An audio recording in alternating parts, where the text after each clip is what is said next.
Alhamdulillah. Wassalatu wassalamu ala rasulillah wa ala alihi wa ashabihi wa ahli baytihi wa man tabi'ahum bi ihsanin ila yawmiddin. Amma ba'd.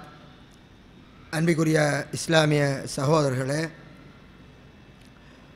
அல்லாஹ்வுடைய மார்க்கத்தை அதன் தூய்மையான வடிவில் விளங்குகின்றதின் தொடரில் இந்த முஸ்லிம் சமுதாயத்தில் பரவி இருக்கக்கூடிய நம்பகமற்ற 100 ஹதீதுகள் என்ற தொடரிலே நாங்கள் தொடர்ந்தும் பார்த்து வருகிறோம்.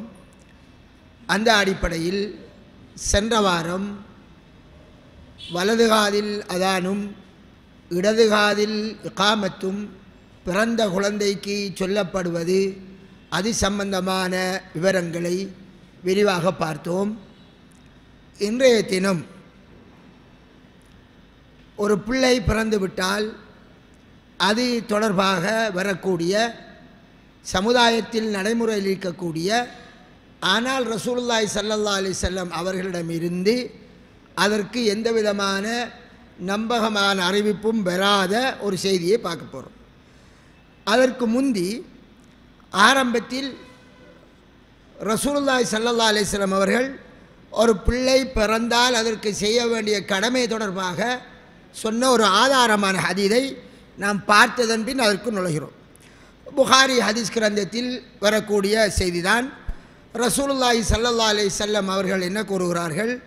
ஒரு பிள்ளைக்கு மஅல் குலாமி அகீகா, பிள்ளை பிறந்தால் அதற்கு அகீகா இருக்கின்றது, அகீகா கொடுக்க வேண்டும். அந்த அஹ்ரீகு அன்ஹு தமன், அந்த பிள்ளை சார்பாக நீங்கள் இரத்தத்தை ஓட்டுங்கள். அகீகா ஆடை அறுத்து இரத்தத்தை ஓட்டுவது அது ரசூலுல்லாஹ்வினால் சொல்லப்பட்டது. அதே மாதிரி வாமீது அன்ஹுல் அதா, அதாவது அந்த பிள்ளையை விட்டும் அந்த பிள்ளையில் உள்ள அசிங்கத்தை நீக்குங்கள் என்றால் பிள்ளை பிறந்ததும் அந்த இருக்கக்கூடிய அந்த முடியை நீக்கிறதற்காக ஸல்லல்லாஹு அலைஹி வஸல்லம் அவர்கள் அந்த வார்த்தையை சொல்கிறார்கள். தெரியானே, அந்த முடி நீக்க புதிசாக முளைக்கிற அந்த முடி அது அந்த பிள்ளைக்கு அது ஒரு வேறொரு ஒரு ஒரு ஒரு ஒரு கம்பீரத்தையோ அல்லது ஒரு சிறப்பையோ கொடுக்கிறது. அதனால் முடியை இறக்குவதற்கு ஸல்லல்லாஹு அலைஹி வஸல்லம் சொன்ன ஹதீது புகாரியில் இருக்கிறது. அதே மாதிரி இன்னும் பல கிரந்தங்களில் வருகிறது. இன்னொரு அறிவிப்பில் என்ன வருகிறது? 7வது நாள் அந்த பிள்ளைக்கு அந்த அகீகாவுடைய பிராணி அறுக்கப்படும் என்று பிள்ளைக்கு அறுக்கின்ற அந்த நாள் குறிப்பிடப்பட்டு வருகிறது. அதுவும் ஆதாரமாக வரக்கூடிய செய்தி. முடியை சிரைக்கப்படும், பிள்ளைக்கு பெயரும் வைக்கப்படும். அப்போ 3 விடயம் வந்திருக்கு. ஒன்று, பிள்ளைக்கு அகீகா கொடுக்கிறது, 7வது நாள் அது அகீகா கொடுக்கணும். 2வது முடி எடுக்கப்படும். 3வதாக அந்த பிள்ளைக்கு பெயரும் வைக்கப்படும். சரி, இது ஆதாரமான ஹதீஸ்களில் வந்த விஷயம். அப்போ இப்போ நாம் பார்க்க போகிறது என்ன? ஆதாரமற்ற நம்பகமற்ற ஹதீஸில் வந்த விஷயம். அது எங்களுடைய சமுதாயத்தில் இருக்கிறது. பிள்ளையினுடைய முடியை இறக்கினால் அந்த முடியின் நிறைக்கு தங்கத்தை நிறுத்து தர்மம் செய்கிற ஒரு வழக்கு இருக்கிறது. முடியை நிறுத்து அதன் நிறைக்கு தங்கத்தை கொடுப்பது. இது ஆதாரமான ஹதீஸ்களில் வருகிறதா என்று பார்த்தால் தங்கம் தொடர்பாக ஒரு ஹதீஸும் இல்லை. ஹதீஸ் வருகிறது, அதுவும் பலகீனமான ஹதீஸி. வெள்ளியை ரசூலுல்லாஹி ஸல்லல்லாஹு அலைஹி வஸல்லம் அவர்கள் ஃபாத்திமா ரலியல்லாஹு அன்ஹா அவர்களுக்கு பிள்ளைக்காக அந்த முடியை நிறக்கி கொடுக்க சென்னதாக ஒரு ஹதீஸ் வருகிறது. தெரியாது. இந்த ஹதீஸை எடுத்து நாம் ஆய்வு செய்த வேளையில் அந்த ஹதீது அது அலி ரலியல்லாஹு அன்ஹு அவர்களை தொட்டும் ஒரு செய்தி வருகிறது, அபூ ராஃபி ரலியல்லாஹு அன்ஹு தொட்டும் இன்னொரு செய்தி வருகிறது. இந்த 2ல் 1வது ஆதாரமாக இருக்கா என்று பார்த்தால் அது ஆதாரமானதாக இல்லை. அது தொடர்பான விரிவான விளக்கத்தை சற்று விரிவாக, முழுமையாக இல்லாவிட்டாலும் கொஞ்சம் விரிவாக நாம் பார்த்து கொள்ளலாம். அதில் என்ன வருது என்றால், ரசூலுல்லாஹி ஸல்லல்லாஹு அலைஹி வஸல்லம் அவர்கள் அதாவது அந்த ஹசன் ரலியல்லாஹு அன்ஹு அவர்கள் பிறந்தபோது என்ன சொன்னார்களாம், இஹ்லிகி ஷஅர ராஸிஹி, பிள்ளையினுடைய தலைமுடியை சிரைத்து அதற்கு பின் அல்லாஹ்வுடைய பாதையில் வெள்ளியை அதற்கு பதிலாக தர்மம் செய்யுங்கள் என்று ரசூலுல்லாஹி ஸல்லல்லாஹு அலைஹி வஸல்லம் அவர்கள் ஃபாத்திமா நாயகிக்கு சொன்னார்கள் என்று வருகிறது. அவ அந்த மாதிரி செய்தா என்று இது பல கிரந்தங்களில் வருகிறது. சரி, இந்த செய்தி இது ஒரு ஆதாரமற்ற செய்தி என்று ஏன் சொன்னார்கள் என்றால், இந்த செய்தியை அறிவிக்கக்கூடிய அறிவிப்பாளர் வரிசையில் வரக்கூடியவர்தான் அப்துல்லா இப்னு முஹம்மத் பின் அகீல். இவர் வாயிலாகத்தான் நிறைய இமாம்களுக்கு போய் சேருது. அவர் பேர் என்ன? அப்துல்லா இப்னு முஹம்மது பின் அகீல். அவர்தான் ஹுசைன் ரலியல்லாஹுடைய மகன், ஹுசைன் ரலியல்லாஹுடைய மகன் அலி, அலி ரலியல்லாஹுடைய மகன் ஹுசைன், பிறகு ஹுசைன் ரலியல்லாஹுடைய மகன் அலி. அவரிடம் கேட்டதாகவும் சரிதானே. அப்போ அவர் அபூ ராஃபி என்கிற ரசூலுல்லாஹுடைய அடிமை சொன்னதாக அவர் சொல்ல சொல்லி வருகிறது. சரி, இந்த அப்துல்லா இப்னு முஹம்மதை பற்றி இமாம்கள் என்ன சொல்லியிருக்கார்கள் என்றால், இவரை ஏற்கலாமா, இவர் ஏற்புடையவரா என்று இவரை பற்றிய தரவுகளை எடுத்து ஆய்வு செய்கிற வேளையில் அதிகமான இமாம்கள், கொஞ்சம் அல்ல அதிகமான இமாம்கள் இவரை தட்டுகிறார்கள். இவருடைய செய்திகளை ஆதாரமாக ஏற்க முடியாது என்று சொன்னார்கள். இது என்னிடம் இருக்கிற கிதாபு இமாம் இப்னு ஹஜர் அஸ்கலானி ரஹ்மத்துல்லாஹினுடைய தஹ்தீபு தஹ்தீப். ஷாஃபி மதுஹபை சேர்ந்தவர்களும் தான் எல்லோரும் ஏற்றுக்கொள்ளக்கூடிய கிதாப். இந்த கிதாபிலே எந்த அளவிற்கு இந்த ஹதீதை சொன்ன அப்துல்லாவை பற்றி சொன்னார்கள் என்று பார்ப்போம். இமாம் இப்னு சாத் ரஹ்மத்துல்லாஹி அவர்கள் அவருடைய தபக்காத் இப்னு சாத் என்ற கிதாப் இருக்கிறது. அவங்க எல்லாம் 3ஆம் நூற்றாண்டு ஆக்கள். அவர் சொல்ல போது கான முன்கரல் ஹதீஸ் என்று சொன்னார். இந்த வார்த்தை அடிக்கடி வருது. முன்கர் என்றா நிராகரிக்கப்பட்டவர், மறுக்கப்பட்டவர். முன்கர் என்ற வார்த்தை பாவத்துக்கும் சொல்லுது, வெறுப்புக்குரியது காரணத்துக்கும் சொல்லுது. ஹதீது விடயத்தில் இவர் நிராகரிக்கப்பட்டவராக இருந்தார் என்றா அதிகமாக இவர் சொல்ல செய்தியெல்லாம் தப்பாகத்தான் வரும். லா யஹ்தஜூன பிஹதீதிஹி வகான கஸீரல் இல்ம், ரொம்ப அதிகமாக அவர் அறிவுடையவராக இருந்தார். ஆனால் அவருடைய ஹதீதை இமாம்கள் ஆதாரமாக எடுத்துக்கொள்ளவே மாட்டார்கள் என்று இமாம் இப்னு சாத் சொன்னார். சரி, இமாம் மாலிக் ரஹ்மத்துல்லாஹி அவர்கள் இவர் ஒரு ஹதீதை அறிவித்தால் அதை அறிவிக்கவே மாட்டாராம்.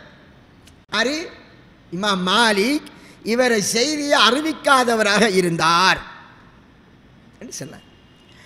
இமாம் புகாரியினுடைய உஸ்தாத் அலி பின் மதீனி, இந்த பெயர்கள் அடிக்கடி வந்துக்க இருக்குமே, இவர்கள்தான் நான் சொல்லக்கூடிய இந்த இமாம்கள் தான் இந்த உம்மத்தில் நபிகளாரின் பொன்மொழிகளை பாதுகாப்பதற்காக ஒவ்வொரு அறிவிப்பாளர்களையும் இனம் காட்டியவர்கள்.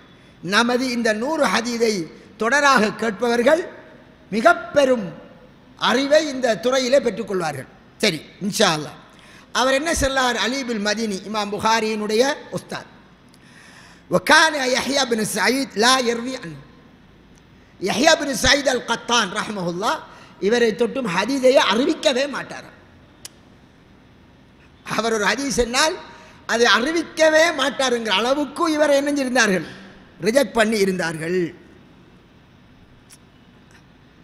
சரி, அது மாதிரி இமாம் யாக்கூப் அவர் சொன்னார்கள், இந்த இப்னு அகீல், அப்துல்லா இப்னு முஹம்மது இப்னு அகீல் என்கிற இவர் உண்மை பேசுகிறவர், பேச்சில் உண்மையாளர். ஆனால் வஃபி ஹதீதி லாஃபுன் ஷதீதுன் ஜித்தன், ரொம்ப கடினமாக பலகீனமான செய்தி வந்துடும். இப்போ அதை நான் நீங்கள் கேட்பேன், உண்மையாளர் என்று சொல்லேன், ஒரு பலகீனமான செய்தி வந்துடும். அப்படி என்றால் பேசுகிற போது அவர் அறிந்தவரை உண்மைதான் பேசுவார். ஆனால் ஒருவர் மறதியால் தப்பு தப்பாக சொல்லிடுவார். என்னதால? மறதியால், மனிதனுடைய சிந்தனையில் உள்ள அந்த திறன் குறைந்ததால் தப்பாக நிறைய விட்டுருவார். அவருக்கே விளங்காது, விளங்குதானே? ஆனால் அடிப்படையில் அவர் உண்மைதான் பேசணும் பண்ணவர். அப்படி நிறைய அறிஞர்கள் இருக்காங்க. பேச்சில் பேசும்போது அவங்களுக்கு கன்ஃபார்மானதை பேசுவார்கள், வேணுமென்று பொய் சொல்ல மாட்டார்கள், வேணுமென்று பொய் சொல்ல மாட்டார்கள். ஆனால் ஹதீஸ் அறிவிக்கிற போது ரொம்ப தப்பு தப்பாக அறிவிச்சிடுவார். சரியானே என்று சொல்லி போட்டு இன்னொரு விஷயத்தை எக்ஸ்ட்ரா சொல்லாரு. இமாம் சுஃபியான் இப்னு உயைனா ரஹ்மஹுல்லாஹ் அவர்கள், இவங்கெல்லாம் புகாரி இமாமுக்கு முந்திய இமாம்கள். அவர் சொல்கிற போது குறைஷிகளை சேர்ந்த 4 அறிவிப்பாளர்கள் இருக்காங்க, குறைஷி கோத்திரத்தை சேர்ந்தவர்கள். அவர்களை ஹதீஸ் கலை வல்லுநர்கள் விட்டுட்டாங்க, ரிஜெக்ட் பண்ணிட்டார்கள். அதில் ஒரு ஆள் இவர் குறைஷி கோத்திரத்தை சேர்ந்தவர்.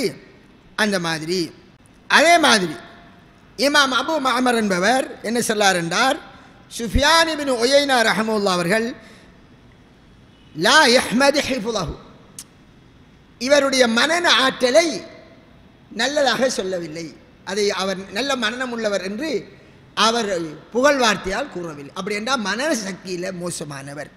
இந்த மாதிரி நிறைய இமாம் அஹமது பின் ஹம்பல் ரஹ்மத்துல்லாஹ் அவரை தொட்டும் என்ன வருகிறது, அவரும் சொன்னாராம் முன்கருல் ஹதீஸ். இந்த வார்த்தை முந்தைய வந்துட்டு ஹதீஸிலே இவர் நிராகரிக்கப்பட்டவர். அதே மாதிரி இமாம் யஹ்யா இப்னு மயீன் ஹதீஸ் கலையிலே அறிவிப்பாளர்களை இனம் காட்டிய இமாம்களில் மௌலைமாருக்கும் பிரயோஜனமாக இருக்கும், உங்களுக்கும் பிரயோஜனமாக இருக்கலாம். யஹ்யா என்ற பெயரில் 2 பேர் இருக்கார்கள், முந்தியும் சொல்லியிருப்பேன். ஒன்று யஹ்யா இப்னு மயீன், அவருக்கு நிறைய கிதாப் இருக்கு, இவங்கெல்லாம் புகாரி இமாமுக்கு முந்தியாக்கள். இன்னொன்று யஹ்யா இப்னு சயீதுல் கத்தான். முந்தைய யஹ்யா இப்னு சயீதுல் கத்தான் என்ன சொன்னார், இவர் ஹதீஸை அறிவிக்க மாட்டாரான்னு சொல்லிட்டார். இப்போ யஹ்யா இப்னு மயீன் அப்படியாம், அவர் என்ன சொன்னார், இந்த இப்னு அகீலங்கிறவர் லா யுஹ்தஜ்ஜு பி ஹதீதிஹி, இவருடைய ஹதீதை ஒரு ஆதாரமாக கொள்ளப்பட மாட்டாது என்று சொல்றார். அது மாதிரி சுஃபியான் என்ற பேரில் 2 பேர் இருப்பாங்கன்னு சொன்னேன், முந்தி செல்லினீங்க. ஒரு ஆள் சுஃபியான் இப்னு உயைனா, இன்னொன்று சுஃபியானு சௌரி. இந்த 2 சுஃபியான் பெறுவார்கள்.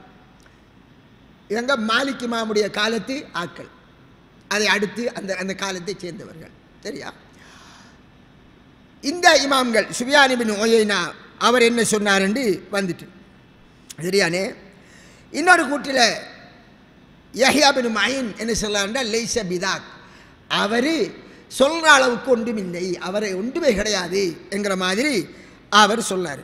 சரியானே. அதே மாதிரி இமாம் ஜோஸ்ஜானி ரஹ்மத்துல்லாஹ் அவருக்கு ஒரு கிதாப் இருக்கு. அவர் என்ன சொல்லாரு, இவரை விடயத்தில் நான் ஒன்றும் பேசல, ஏனென்றால் அவர் அறிவிக்கக்கூடிய செய்திகளில் மொத்தமாக பெரும்பாலும் எல்லாமே தனியாக அவர் மட்டும் சொல்லதா இருக்கு. ஒருத்தருமே இப்போ ஒருவர்கிட்ட 10 மாணவர்கள் இருக்காங்க, ஒரு மாணவர் மட்டும்தான் ஆசிரியர் தொட்டும் சில செய்திகளை தொடர்ந்து சொல்வார், மற்றவர்கிட்ட கேட்டால் இல்லையே நாங்கள் அப்படி கேட்கலையே. அந்த மாதிரி செல்லா போல இவர் அறிவிக்கிற செய்தி இவர் மட்டும் தான் செல்லா போல இருக்கும். இந்த மாதிரி அன்பிற்குரிய சகோதரர்களே, நிறைய இமாம்கள் இவரை ரிஜெக்ட் பண்ணிக்க போகிறாங்க, 1-2 பேர் பரவாயில்லை என்று சொல்லியிருக்காங்க. இமாம் அபு ஹாத்தம் ரஹ்மஹுல்லாஹ் இவரை பேர் நிறைய தரம் வந்திருக்கும். அவர் என்ன சொல்லார், லெய்யினுல் ஹதீத், ஹதீத் விடயத்தில் இவர் ரொம்ப பலகீனமானவர், லைஸபில் கவி, உறுதியற்றவர், ஆதாரத்துக்கு எடுத்துக்கொள்ளப்பட முடியாதவர் என்று சொன்னார். இமாம் நசாயி ரஹ்மத்துல்லாஹ் அவர் லைஃப் என்றே சொல்லிட்டார், இவர் பலகீனமானவர். இமாம் இப்னு ஹுசைமா அவர் என்ன, அவர் சஹி என்று அவருக்கு ஒரு கிதாப் இருக்கு, சஹி புகாரி மாதிரி அவருக்கு என்ன கிதாப் இருக்கு, சஹி இப்னு ஹுசைமா ஒரு கிதாப் இருக்கு. அவர் என்ன சொல்லார், லா அஹ்தஜ்ஜு பிஹி லிசூஇ ஹிஃப்லிஹி, அவர் மறதியாளர், ரொம்ப மறதி என்பதற்காக இவருடைய செய்திகளை நாங்கள் அவர் செய்தியை கொண்டு நாங்கள் ஆதாரம் பிடிக்க மாட்டோம் என்று அவர் சொன்னார். அன்பிற்குரிய சகோதரர்களே, இந்த மாதிரி ஒரு சிலர் தான் இவரை நல்ல என்று சொன்னாலும் மற்ற பெரும்பான்மையான 90% ஆக்கள் வேறு என்ன செய்கிறாங்க, தட்டிடுறாங்க. முன்கர். சரியானே.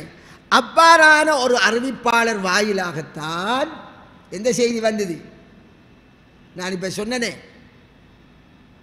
இந்த முடியை சிரைத்து அதில் நிறைக்கி வெள்ளியை தர்மம் செய்யுங்கள் என்று ரசூலுல்லாஹி ஸல்லல்லாஹு அலைஹி வஸல்லம் ஃபாத்திமா நாயகிக்கு சொன்னதாக வருகிறது. வேறு ஆதாரமான எந்த அறிவிப்பிலேயும் அது வரவில்லை. ஆதாரமான ஹதீஸில் வந்தது என்ன? முடியை சிரையுங்கள், அது வந்துட்டு சரியானே. அப்போ நம்பகமான அறிவிப்பாளர்கள் வாயிலாக ரசூலுல்லாஹி ஸல்லல்லாஹு அலைஹி வஸல்லம் அவர்கள் சொன்ன செய்தி வருகிற போது, நம்பகமற்றவர் சொன்ன ஒரு செய்தி மக்கள் மத்தியில் பரவுறதுக்கும் வாய்ப்பு இருக்கு. அது எப்போவும் நடக்கிற ஒரு காரியம். சரி, இது மாதிரி இன்னொரு செய்தியும் வருகிறது. அது அலி ரலியல்லாஹு அன்ஹு அவர்கள் சொன்னதாக வருகிறது. சரி, அது என்னென்று பார்ப்போம்.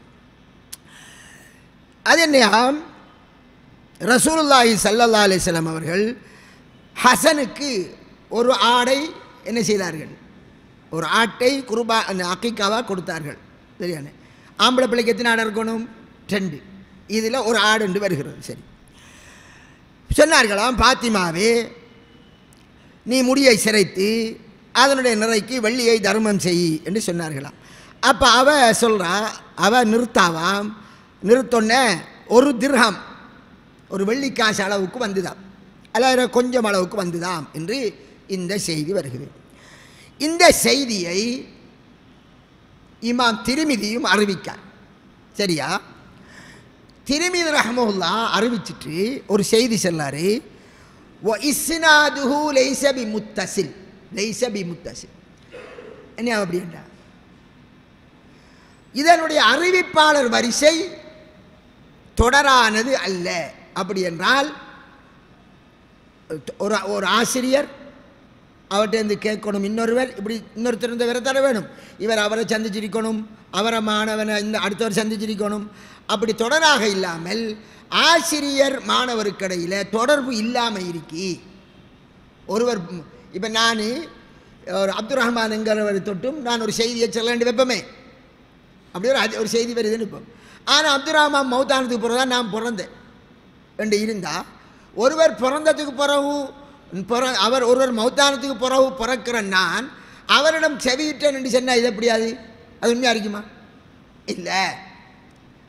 இதுக்கு தான் சொல்ல விளங்குதானே.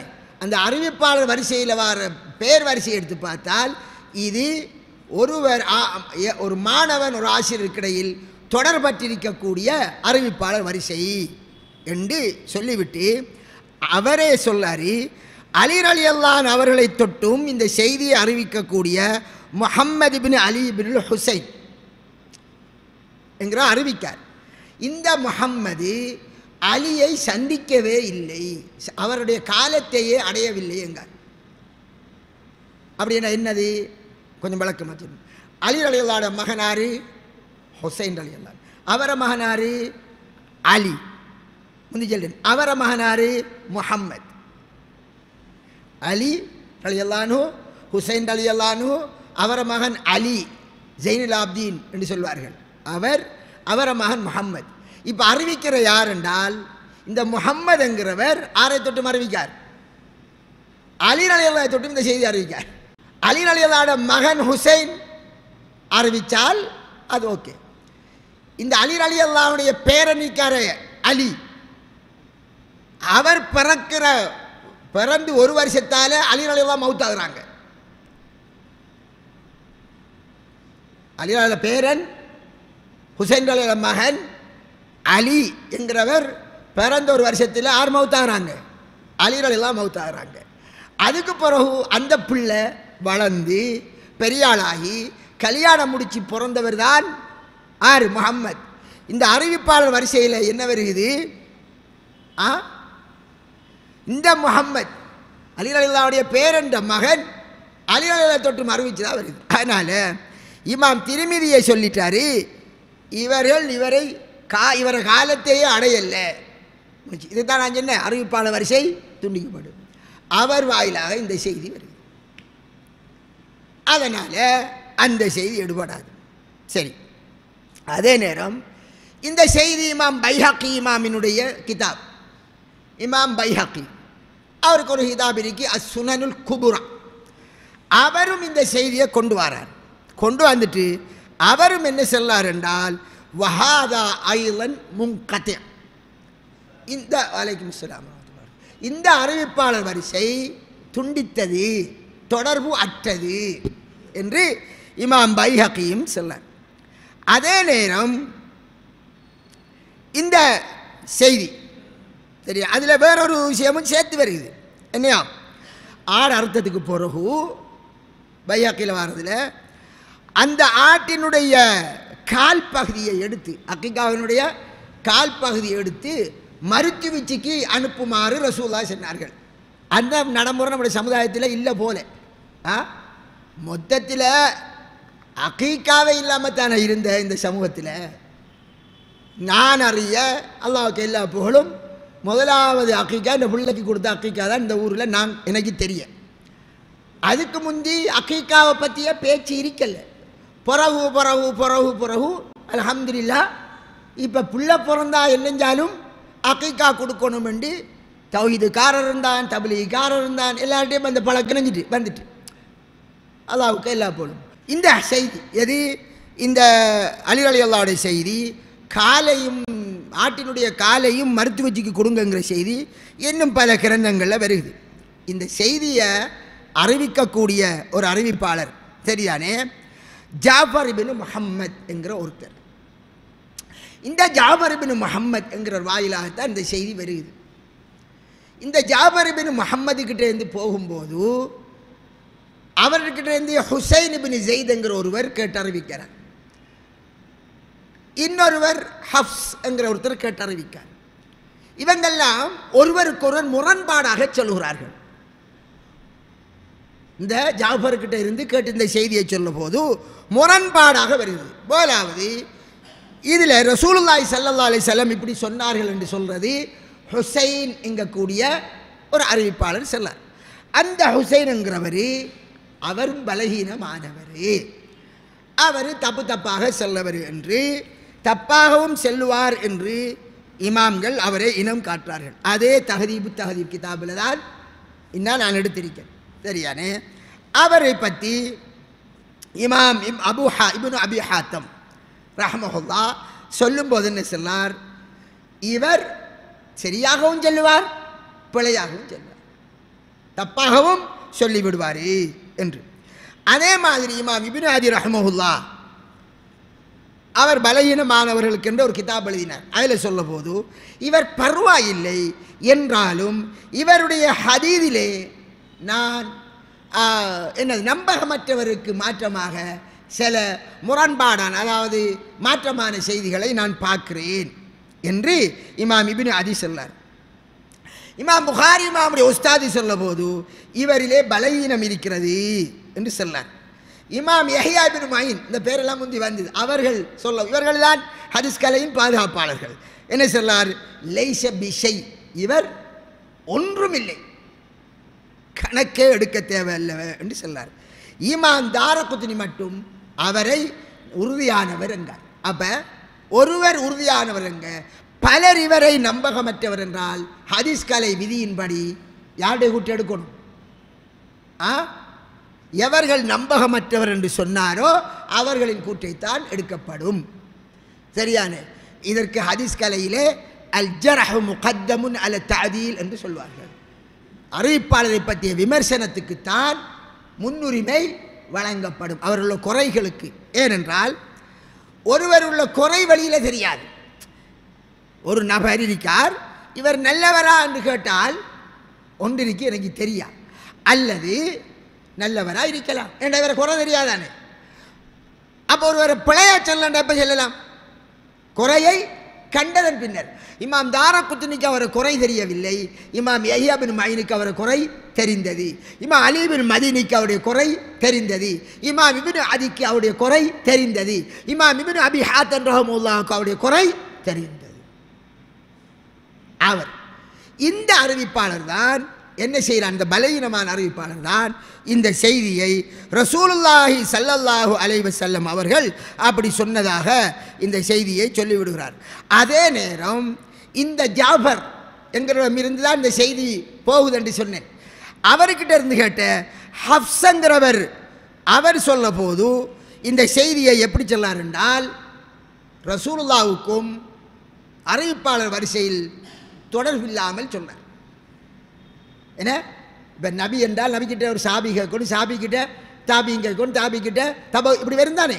இந்த தொடரில் சிலர் விடுபட்டிருக்கிற நிலையில் தான் இந்த ஜாபர் சொன்னதாக சொன்னார். எனவே முந்தி சொன்னார் பலகீனமானவர், அந்த பலகீனமானவர் தான் ரசூலுல்லாவோட கொண்டு போய் அறிவிப்பாளர் வரிசையை கொண்டு போய் கோர்த்துட்டார். நம்பாமானவர் சொல்லார் என்று அந்த குறிக்கப்பட்ட ஒரு ஆசிரியர் தான்.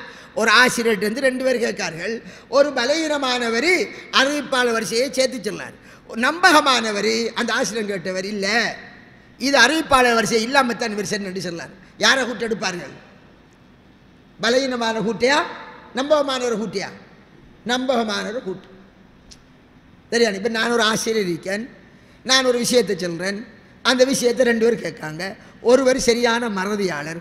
நான் பேசும்போது என்ன சொன்னேன், உதாரணமாக நான் அந்த ஜங்ஷனில் இன்னாரையும் நான் கண்டேன் என்று சொல்றேன்.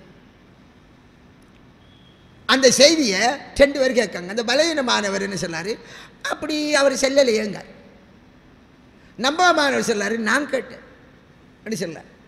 அல்லது அந்த பலகீனமானவர் சொல்லார், நான் அவர் இன்னாரை சந்தித்தாண்டு ஒருவரை மட்டும் சொல்லி சொன்னார். நம்பகமானவர் 2 பேர் என்று சொன்னதாக சொன்னார். எனவே இப்படி வரும்போது முரண்பாடு வந்தால் ஒரு ஆசிரியரிடமிருந்து 2 பேரோ 3 பேரோ 4 பேரோ கேட்டு அதில் எவர்கள் நம்பகமானவர்களோ அவர்கள் கூறுகிற கூற்றுக்கு தான் முன்னுரிமை கொடுத்து எடுக்கப்படும். நம்பகமற்றவருடைய செய்தி எடுபடாது. அந்த அடிப்படையில் நம்பகமானவர் எப்படி அறிவிக்கார் என்றால், இது ரசூலுல்லாஹி ஸல்லல்லாஹு அலைஹி வஸல்லம் அவர்களுக்கும் அந்த அறிவிப்பாளருக்கும் இடையில் அறிவிப்பாளர் வரிசை இணைஞ்சிருக்கி துண்டிக்கப்பட்டிருக்கி. அதிலேயும் இன்னமொரு அறிவிப்பாளர் சொல்ல போது அலி ரலியல்லாஹுடைய கூற்றாக அறிவிக்கார். ஆறு சொன்னதாக ரசூலுல்லாஹி சொன்னதல்ல, அலி ரலியல்லாஹு அவர்கள் சொன்னதாக. சரியானே? மொத்தத்தில் அறிவிப்பாளர் வரிசை துண்டிக்கப்பட்ட நிலையில்தான் இந்த செய்தி வருகிறது. இமாம் மாலிக் ரஹ்மஹுல்லாவினுடைய முஅத்தா என்ற கிதாபிலே அவரும் சொல்கிற போது எப்படி சொல்லார் என்றால், இமாம் மாலிக் இமாம் இந்த ஜாபர் என்பவர் தன் தந்தையிடம் செவியுட்டார். அவ்வளோந்தான். அங்கால ஒன்றும் இல்லை, யாரும் இல்லை, ரசூலுல்லாஹும் இல்லை, அலியும் இல்லை. சரியான உத்தரம் இல்லாமல் ஆயிஷா ஃபாத்திமா ரலியல்லாஹு அன்ஹா அவர்கள், ஹசன் ஹுசைன், ஜெய்னப், உம்மு குல்சூம் இவர்கள் எல்லோருடைய முடிகளையும் நிறுத்தி அதற்கேற்ப வெள்ளியை தர்மம் செய்தார் என்று அந்த செய்திகளை சொல்லுகிறார். ஆக அன்பிற்குரிய சகோதரர்களே, இந்த மாதிரியாக நம்பகமற்றவர் வாயிலாக வார செய்திகள், அறிவிப்பாளர் வரிசை இல்லாத செய்திகள் அல்லது அறிவிப்பாளர் வரிசையில் தொடர்பு துண்டிக்கப்பட்ட செய்திகள் வாயிலாகத்தான் என்ன வருகிறது, வெள்ளியை முடியின் நிறைக்கு தர்மம் செய்யுங்கள் என்ற செய்தி வருகிறது என்ற இந்த அடிப்படையை நீங்கள் புரிந்து கொள்ள வேண்டும். ஆதாரமான ஹதீஸ்களில் இது போன்ற செய்திகள் எதுவும் வரவில்லை. எனவே ரசூலுல்லாஹி ஸல்லல்லாஹு அலைஹி வஸல்லம் அவர்களுடைய ஒரு சுன்னாவாக, ஒரு வழிகாட்டலாக, நன்மைக்குரிய ஒரு காரியமாக நாங்கள் எடுத்துக்கொள்வதென்றால் அது ஆதாரபூர்வமான செய்தியாக பதியப்பட்டிருக்க வேண்டும். எனவேதான் வெள்ளியை தர்மம் செய்வதோ அல்லது தங்கத்தை தர்மம் செய்வதோ அது நபிகளாரால் மார்க்கமாக்கப்படவில்லை. நபி ஸல்லல்லாஹு அலைஹி வஸல்லம் அவர்களால் மார்க்கமாக்கப்பட்டது நான் ஆரம்பத்தில் சொன்னதை போன்று 3 விடயம். 7வது நாள் அகீகா கொடுப்பது, 2வது முடியை எடுப்பது, 3வது பெயர் வைப்பது.